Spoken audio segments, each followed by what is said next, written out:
Why do the biggest bubbles in history always look harmless right before they explode? It is a question that has echoed across centuries, from the Dutch tulip frenzy to the dot-com mania, and yet here we are again in 2025, watching the same pattern unfold across gold, oil, and the tech markets as if the past never left us.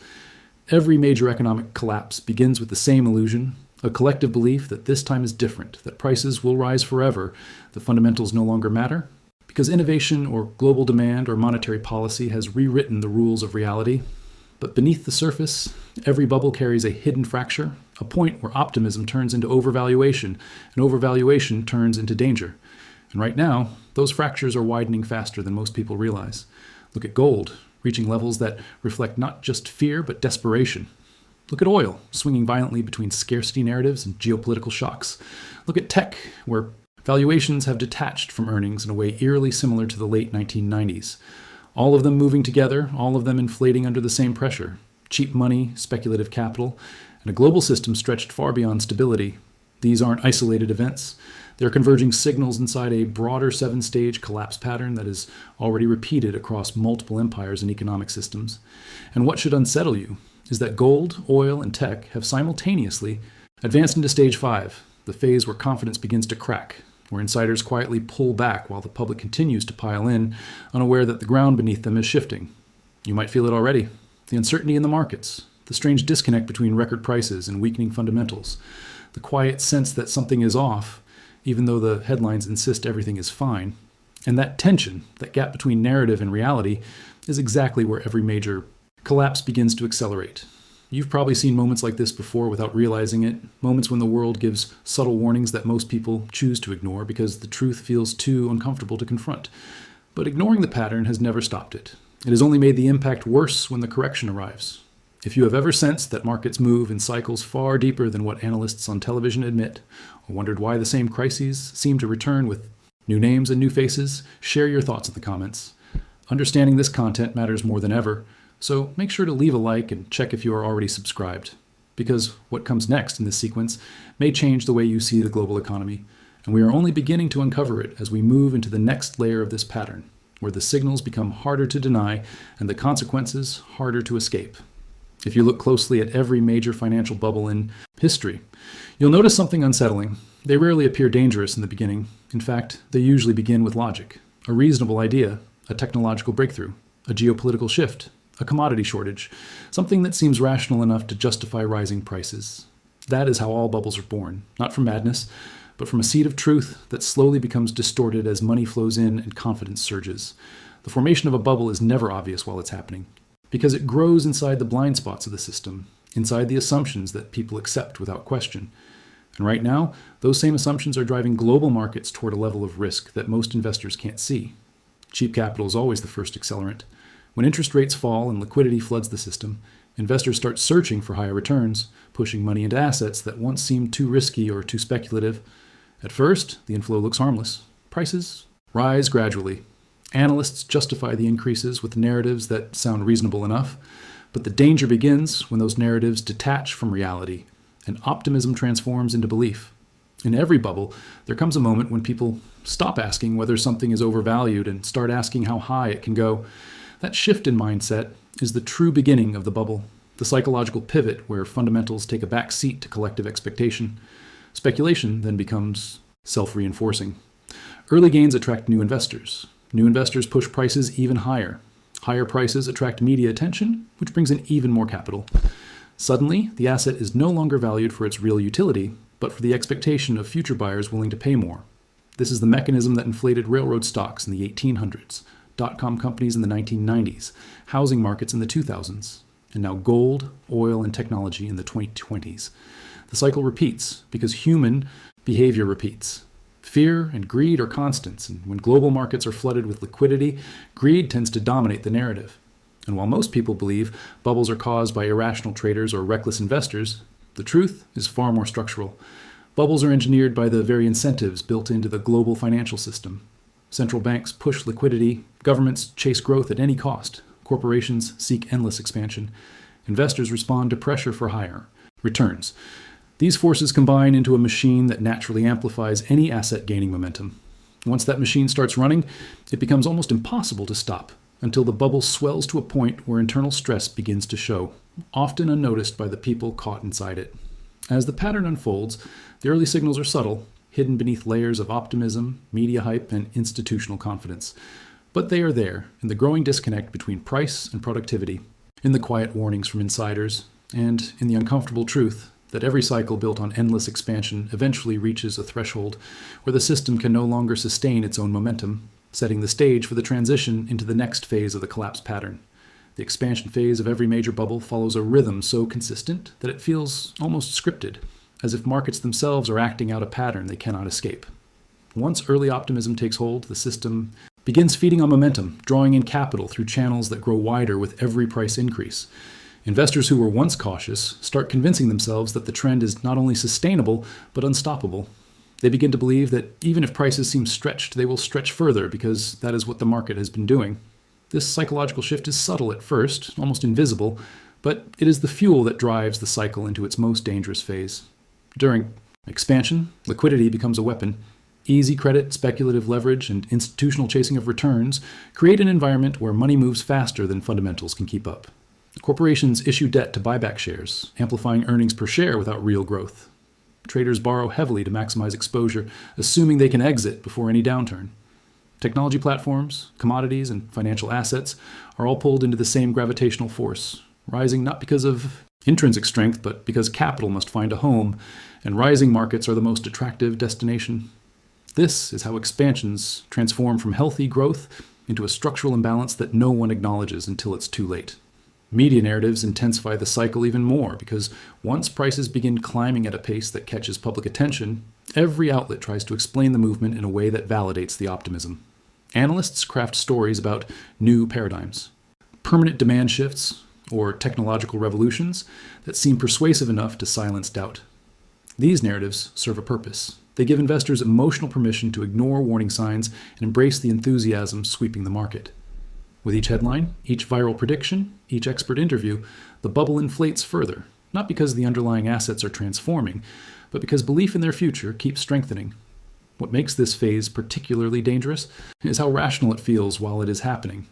People see friends making money. They see charts moving upward. They see influential voices reinforcing the idea that this time really is different. Doubt feels irrational. Caution feels outdated. And in that environment, even seasoned investors start behaving like speculators, convinced that they can time the market because the trend appears too powerful to resist. This collective confidence creates the illusion of stability, but beneath it lies an increasingly fragile ecosystem built on assumptions that cannot hold indefinitely. As expansion accelerates, the market stops rewarding fundamentals and starts rewarding participation. The simple act of being in the game becomes more important than what the game is actually worth. This is when valuations detach completely, when price movements are driven by the expectation of further gains rather than any measure of intrinsic value. And although everything still appears stable on the surface, the internal pressure is building, quietly pushing the system toward the point where enthusiasm can no longer sustain the weight of the expectations it has created. That is when the transition toward the next stage begins to take shape, hidden at first, but growing with each new surge of speculative energy. The transition into stage 5 rarely announces itself with dramatic crashes or obvious market turmoil.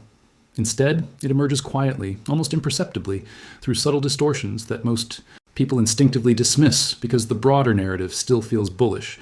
This is the moment when insiders begin adjusting their positions, when liquidity shifts toward safer assets, when valuations stop rising in a straight line and start wobbling beneath the surface. Stage 5 is not defined by collapse. It is defined by the first cracks in the illusion, the slow erosion of confidence that precedes the storm. You can sense this phase long before charts reveal it. It shows up in unusual volatility on otherwise calm days, in small but persistent outflows from major funds, in corporate earnings that no longer justify their market prices. Companies begin issuing optimistic guidance that sounds strangely disconnected from their actual performance. Analysts soften their language, avoiding direct warnings while hinting at cooling momentum or unexpected headwinds. These coded signals appear harmless to casual observers, but they are the early tremors that reveal the structural weakness forming underneath. And what makes stage 5 especially dangerous is how normal everything still seems. Markets may hit new highs even as the underlying support weakens. Investors cheer short-lived rebounds without noticing that each rally requires more effort and delivers less conviction. The psychology of the crowd shifts from genuine belief to a forced optimism, a quiet unwillingness to accept that the momentum that once felt unstoppable is now slowing down.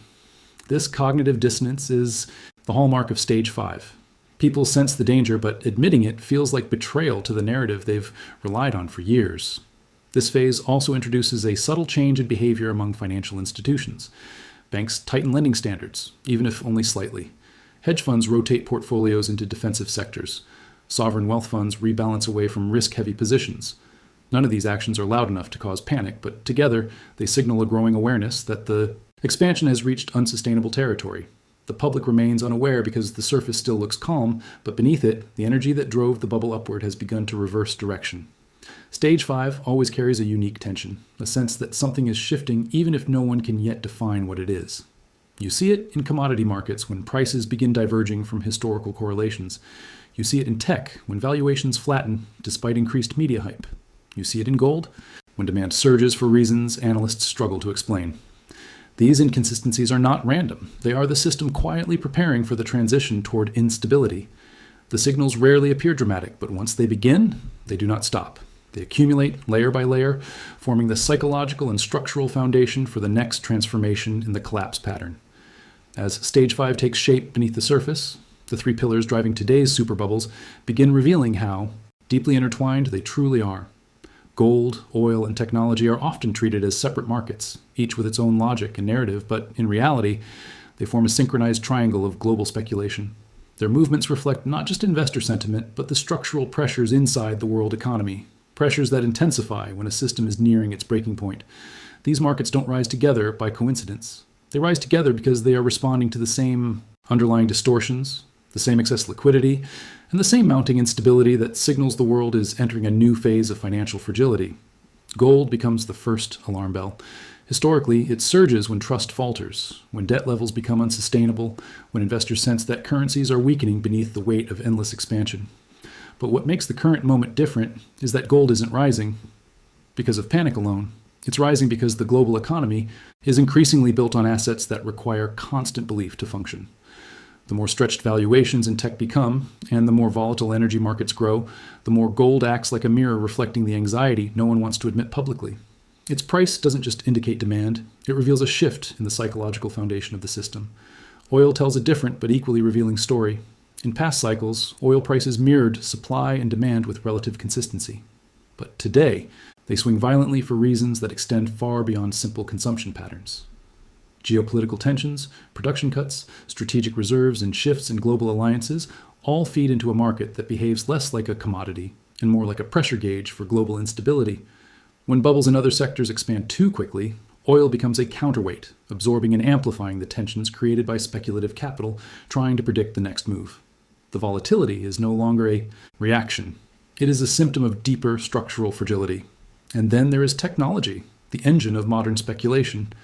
Tech valuations have inflated on a scale that mirrors the most extreme periods in financial history, not because every company is transforming the world, but because liquidity has nowhere else to go. Artificial intelligence, cloud infrastructure, semiconductor dominance, each narrative contains truth, but the scale of investment far exceeds the pace of real economic output. When tech becomes the center of global expectation, it also becomes the most vulnerable to rapid contraction. The higher the belief climbs, the more fragile the system becomes, creating an imbalance that only grows wider as the bubble approaches critical mass. Together, gold, oil, and tech create a triad that reveals far more than individual charts can show. Their simultaneous rise is a sign that the system is expanding beyond its natural limits, driven not by productivity but by the cyclical mechanics of speculation. Each market reinforces the other, feeding a loop of confidence and anxiety that accelerates the transition toward the next phase. And as these forces converge, the structure supporting the global economy becomes increasingly sensitive to shocks, setting the stage for the deeper instability waiting beyond this point. When a bubble finally reaches the point where momentum can no longer sustain it, the shift toward collapse does not begin with a dramatic crash. It begins with a subtle reversal in the internal mechanics of the market, a quiet weakening of the forces that once pushed prices upward with unstoppable strength. This moment is often invisible to the public because the external indicators still appear strong or even euphoric. Markets may still be hitting highs. Analysts may still insist that fundamentals are solid. Headlines may continue celebrating growth. But beneath that thin surface, The internal architecture is already unraveling piece by piece. The mechanics of a collapse start with liquidity. During the expansion phase, liquidity acts like fuel poured into a fire, energizing every upward movement. But once confidence begins to fade, that same liquidity becomes unstable. It pulls back faster than it arrived. Investors who once rushed in begin asking different questions, not about how high prices can go, but about how quickly they can exit without getting caught in the stampede. This shift in behavior, even before it becomes visible, destabilizes the entire structure. Markets built on momentum cannot survive without constant reinforcement, and the moment that reinforcement weakens, gravity begins doing the work. Then comes the tightening of credit, usually subtle at first. Lenders become more cautious, margins shrink, risk models are recalibrated. These small shifts ripple through the system, reducing the leverage that kept valuations inflated. Corporations that depended on cheap debt to sustain operations suddenly face higher costs, and their earnings projections grow less convincing. The cycle of confidence, which once felt so natural and inevitable, begins losing energy, replaced by a quiet unease that spreads through institutional layers long before retail investors notice anything is wrong. As liquidity dries and credit tightens, volatility increases. Not the kind of sharp crashes that end cycles, but erratic movements that reveal how unstable the ecosystem has become. Price swings widen, markets react disproportionately to minor news. Correlations break down. The once predictable patterns that investors trusted begin shifting unpredictably, causing confusion and amplifying uncertainty. This volatility is not the collapse itself. It is the shadow of the collapse, a warning that the system can no longer absorb stress the way it once did. But the most critical part of the collapse mechanism lies in the psychological tipping point that follows. Once investors collectively recognize that stability is no longer guaranteed, even if they don't say it aloud, behavior changes rapidly. Defensive positioning replaces aggression, short-term caution replaces long-term optimism, and as the psychological foundation crumbles, the structural collapse accelerates. The market, which once behaved like a single upward-moving organism, now fractures into competing impulses: fear, doubt, urgency, retreat. By the time these forces become visible to the public, the collapse is already well underway. Charts begin to show the downward shift, but the real break happened earlier, hidden beneath the optimism that dominated the final stages of the bubble. What follows next is not merely a price correction, it is the unraveling of a system that required near-perfect confidence to function. And once that confidence is gone, the mechanics of decline grow stronger than the forces that once drove the market upward, pulling the entire structure into the next phase of the pattern. When stage 5 fully unravels, and the system slips deeper into instability, the consequences begin radiating far beyond the financial charts that first signaled the shift. Markets may be the earliest indicators, but they are never the only victims. What follows is a chain reaction that spreads through societies, governments, and global power structures with a speed that often catches entire nations off guard. Stage 7 of the pattern is not defined solely by economic decline. It is defined by the social, political, and geopolitical fractures that emerge when confidence collapses and the illusion of stability dissolves. The first signs appear in the social fabric. As markets contract and liquidity vanishes, households feel the pressure almost immediately. Jobs tied to speculative growth disappear. Savings evaporate. Retirements shrink. People who once felt secure begin confronting a reality that seems to shift beneath their feet. The middle class, the anchor of any stable society, absorbs the initial shock, and the stress reverberates through families, communities, and local economies. Anxiety rises, consumption slows, and the psychological optimism that fueled the expansion is replaced with frustration, doubt, and anger. At the same time, political systems begin to strain. Governments, already burdened with high debt levels and fragile budgets, struggle to respond effectively. They face pressure to stabilize markets, protect citizens, and maintain public confidence, yet their tools are blunt and often insufficient. Policymakers attempt stimulus packages, emergency interventions, or regulatory adjustments, but these measures rarely restore trust. Instead, they expose the limits of governmental power in a system far larger than any administration can control. Political polarization intensifies as leaders search for someone to blame: foreign rivals, previous administrations, corporations, or even citizens themselves. This political fracturing opens the door to movements that thrive in moments of uncertainty. Extremist groups gain followers, populist leaders rise, narratives that once sounded unrealistic suddenly appear convincing to a public desperate for answers. Just as past empires experienced, crisis becomes fertile ground for radical transformation.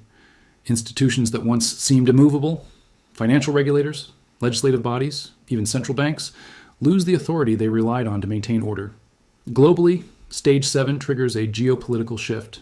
Nations with fragile economies or High dependency on foreign capital experience turbulence first. Their currencies weaken, their markets destabilize, their political systems falter. Meanwhile, stronger nations seize the opportunity to expand influence, negotiate new trade terms, or reshape alliances. Competition intensifies. Conflicts, economic or territorial, become more likely. The international landscape becomes a battleground of shifting power, where countries attempt to reposition themselves before the full impact of this collapse settles. What makes this stage particularly dangerous is the simultaneous unraveling of multiple layers of stability. Economic contraction feeds social unrest. Social unrest fuels political extremism. Political extremism destabilizes geopolitical relationships. Each layer amplifies the next, turning localized issues into global consequences. And all of it traces back to the same fragile foundation that began cracking long before the public recognized the danger. As the global system enters deeper instability, the forces accelerating the collapse are rarely the ones most people expect. It is not only reckless traders or panicked investors that push the cycle toward failure, it is the coordinated actions of the largest and most influential institutions in the world. Central banks, sovereign wealth funds, major financial institutions, and highly leveraged corporate giants all play critical roles in sustaining the bubble during its expansion and in amplifying its unraveling. Once confidence breaks, these entities do not act with malicious intent, but with incentives that drive them toward decisions that ultimately magnify the fragility of the entire system. Central banks are often the first agents in this process. For years, they inject liquidity to stabilize markets, stimulate economies, and prevent downturns. But this constant intervention creates a dependency effect. Markets begin to assume that liquidity will always return, that interest rates will always adjust. Downward, that monetary policy will always protect asset values. When central banks eventually tighten conditions, even slightly, the system reacts violently. Debt becomes heavier. Risk becomes sharper. Every small policy shift echoes through leveraged positions, revealing how deeply global markets rely on artificial support to maintain their balance. Sovereign wealth funds and institutional investors reinforce these pressures. Their mandates require them to chase returns that match or exceed global benchmarks, forcing them into the very assets that accumulate the most risk. When tech surges, they follow. When commodities spike, they allocate more. When the markets behave irrationally, they must participate to avoid falling behind competitors. This creates a feedback loop in which institutional capital pushes valuations to extremes, not because of fundamental belief, but because the structure of the system demands it. And when trouble begins, these same institutions withdraw. Liquidity faster than anyone else, accelerating the decline. Large corporations, especially in technology and energy, play their own part. They borrow aggressively during low-rate environments, using cheap debt to expand operations, buy back shares, or acquire competitors. These strategies inflate valuations and signal strength to investors, but they also build enormous leverage into the corporate landscape. When interest rates shift or market conditions tighten, these companies suddenly face the weight of debts that were manageable only under ideal circumstances. The illusion of endless growth evaporates, revealing balance sheets stretched far beyond sustainability. Financial intermediaries, banks, hedge funds, private equity firms add another layer of systemic risk. They construct complex instruments, derivatives, and leverage structures designed to amplify profits under stable conditions. These instruments function smoothly when markets rise, but become explosive when volatility increases. Small fluctuations can trigger margin calls, forced liquidations, and cascading failures that spread across asset classes. The same financial engineering that once created efficiency now becomes a mechanism of contagion. What connects all these agents is not coordination, but convergence. Their incentives overlap. Their strategies mirror one another. Their reactions compound. When the system expands, they push together. When the system weakens, they retreat together. And this synchronized behavior transforms what could have been manageable corrections into large-scale collapses. None of these institutions intend to destabilize the global economy. They are simply responding to the pressures and expectations baked into the structure of modern finance. Yet their collective actions shape the path of the collapse as powerfully as any external shock. What makes the collapse cycle so persistent across history is not simply the presence of speculation or the influence of powerful institutions, but the deeper psychological and structural patterns that drive societies to repeat the same mistakes over and over again. Even when the details change, new technologies, new markets, new geopolitical tensions, the underlying behaviors remain the same. Human systems evolve, but human nature does not. This is why bubbles reappear in different eras with strikingly similar trajectories, and why the world continually finds itself trapped inside cycles it claims to understand but never manages to escape. The repetition begins with belief. Every generation convinces itself that its innovations, its data, its analytical tools make it more sophisticated than those who came before. Investors trust that modern financial models can predict risk with precision. Policymakers believe they have mastered economic cycles. Corporations assume growth can continue indefinitely if they push hard enough. This collective confidence creates a false sense of control, blinding society to the structural vulnerabilities that quietly expand beneath the optimism. It is the same pattern seen during the railroad boom of the 1800s, the speculative frenzy of the 1920s, the dot-com surge of the 1990s, and the housing mania of the 2000s. Another repeating component is the normalization of excess. At first, people react cautiously to rapid growth. They question the pace, the valuations, the sustainability. But when markets continue rising, skepticism fades and excess becomes accepted as the new normal. Rising prices are no longer viewed as warnings, but as validation. Investors adopt riskier strategies because the system rewards aggression. Institutions push boundaries because restraint costs them influence. Even regulators adapt by redefining what is considered safe, allowing practices that would have been unthinkable in earlier cycles. The echo of past crises also fades surprisingly quickly. As soon as the immediate pain dissipates, societies begin rewriting the narrative, softening the memory of the failures and amplifying the stories of recovery. The lessons learned become diluted, replaced by the idea that future downturns will be easier to manage because the system is smarter now. Yet each cycle grows more complex, more interconnected, and more dependent on fragile mechanisms that magnify risk rather than reduce it. Technology accelerates this repetition instead of preventing it. Algorithms respond to momentum rather than reality. Digital platforms amplify collective emotions faster than traditional markets ever could. Information overload creates the illusion of insight while obscuring the structural weaknesses hiding in plain sight. The speed at which capital moves today multiplies the impact of every shift in sentiment, turning small changes into global tremors. What ultimately traps the world in this cycle is the universal desire for certainty in an uncertain system. People want growth without limits, innovation without consequences, progress without instability.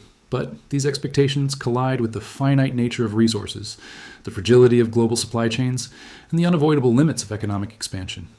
The system strains under the pressure of these contradictions until it reaches a point where it cannot stretch any further. And when it breaks, the shock always feels unprecedented. Even though the pattern has been visible for decades, the world reacts with surprise, not because the signals were unclear, but because recognizing them would require accepting that the cycle itself is unavoidable, a truth most people refuse to confront until the consequences are already unfolding around them. As the global financial system teeters on the edge, the inevitable progression toward stage 6 and 7 becomes harder to ignore. The patterns that have repeated for centuries, bubbles inflating beyond sustainable levels, institutional behavior amplifying risk, and psychological cycles of overconfidence and fear, converge in ways that few truly anticipate.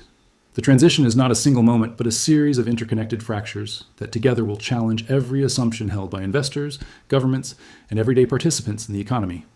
Gold, oil, and technology, the pillars of the current superbubbles, are at the center of this storm, reflecting the stress already spreading through the global network of markets, debt, and policy.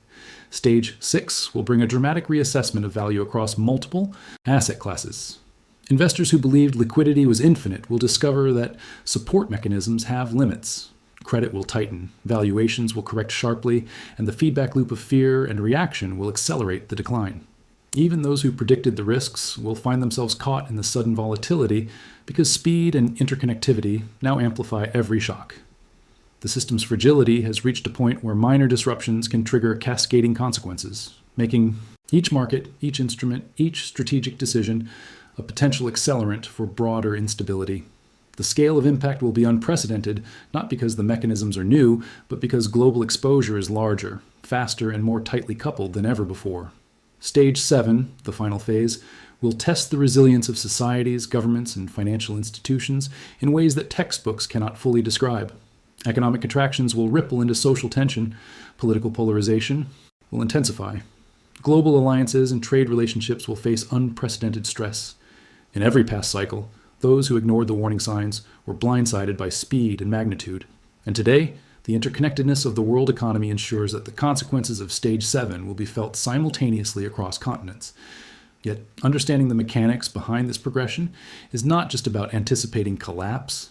It is about recognizing the forces shaping the next era, so that informed decisions can be made even as uncertainty escalates. If you followed this journey to the very end, take a moment to reflect and engage. Leave a comment saying, "This message was for me," to share that you understood the gravity of the cycle.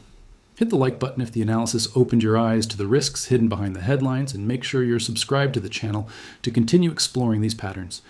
There's a video waiting that complements everything discussed here.